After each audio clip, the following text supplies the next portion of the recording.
আল্লাহ পাক রব্বুল আলামিন আমাদেরকে সতর্ক করে বলেছেন, ইহুদিরা, খ্রিস্টানরা তোমাদের কখনো বন্ধু হতে পারে না।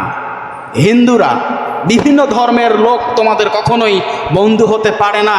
তোমাদের বন্ধু একজনেই, সে হচ্ছে মুসলমান, সে হচ্ছে মুমিন। কথা কোন ঠিক কি না? অন্য কোনো জাতির লোক আমাদের বন্ধু হতে পারে না। এখানে ভুল বোঝা যাবে না। আমরা লেনদেন করতে পারি, সম্পর্ক রাখতে পারি, লেনদেন করতে হবে।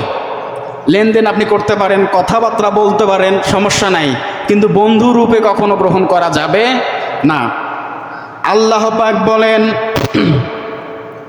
ইয়া আইয়ুহাল্লাযীনা আমানু লা তাত্তাখিযু বিতানাতাম মিন দুনিকুম লা ইয়ালুনাকুম খাবালা। আল্লাহু আকবার। সূরা আলী ইমরান 4 নম্বর পারা 3 নম্বর সূরা 12 নম্বর রুকুর 118 নম্বর আয়াত তেলাওয়াত করলাম। ইবনে কাসিরের মধ্যেও পাবেন।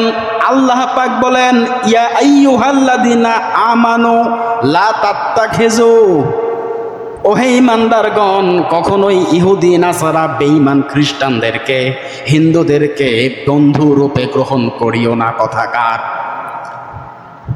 কখনোই এই ধর্মের লোকগুলোকে তোমরা বন্ধু ভাববা না।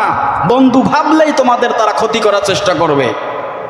আল্লাহ পাক পরের লাইনে বলেন, লা ইয়ালুনাকুম খাবালা, তোমাদের অনিষ্ট করতে তারা কখনোই ভুল করবে না। নাউজুবিল্লাহ কন। তারা তোমাদের ক্ষতি করতে কখনোই ভুল করবে না।